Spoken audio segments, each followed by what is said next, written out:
Halo, halo, witam wszystkich bardzo serdecznie. Ja się nazywam Niklaus. Tutaj nie żebym reklamował radzionków jakoś specjalnie, ale nieistotne. Tutaj jest czat mój z Twitcha. Tutaj w czacie z Twitcha możesz teraz pozdrowić rodzinę, znajomych i tak dalej. Słuchajcie, nadeszło lato. W ogóle możecie na czacie napisać takie rzeczy. Możecie napisać na czacie takie rzeczy, żeby zachęcić do przyjścia na YouTube'a tych, co ich jeszcze nie ma na streamach, a warto to zrobić generalnie.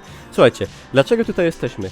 W tym momencie pokażę wam, jak stworzyć jedyny w swoim rodzaju, pyszny, orzeźwiający, streamerski, super ekskluzywny napój, idealny na upalne wieczory przy komputerze, takie, gdzie po prostu siedzicie, roztapiacie się cali, brudni, lepcy, ohydni.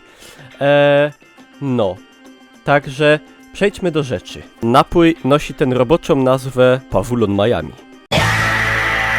Co nam będzie, moi drodzy, potrzebne? Tak zwany zbonek, to jest taka tak zwana część główna. Kaktus, lód, Kneife, eine Zitrone und Mineralwasser. Marka jest nieistotna, jaką macie, taką dajcie. Ja nie mogę tu poreklamować, bo nic z tego nie będę miał. Tak o.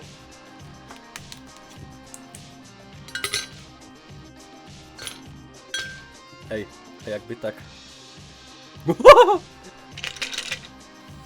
O! Cytryna polska typu duża. Jak ktoś ma taki ten wyciskacz, to jaka skóra ruba w ogóle. To może wycisnąć, ja to robię tak.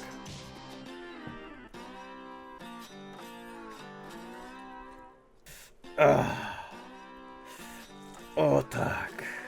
Ja tu jeszcze se w dupie torebkę melisy zużytej, bo od czytania czatu na streamie dostaję permanentnej kurwicy. Także niech se tu pływa melisa. A kaktus kaktus odstawiamy na parapet. Wydupiło mi połowa lodu i połowa cytryny jednocześnie. Wasze zdrowie. Bardzo dobry. Także moi drodzy, to jest moja recepta, mój recept autorski, ale możecie bez problemu generalnie używać tego sobie, stosować. Pokażcie ten film znajomym, zalajkujcie, udostępnijcie na Facebooku, aby widać mi włosy na klacie. Aby jak najwięcej ludzi mogło po prostu w te upalne wieczory sobie komfortowo siedzieć przy komputerze. Także dziękuję za uwagę, zapraszam na streamy, na Twitch TV, tutaj gdzie piszą ci zacni, znaczy mało tam jest zacnych, ale też ludzie. To byłem ja, Niklaus, wpadajcie na G2A, Facebooka i wszystko inne. Elo, Benz.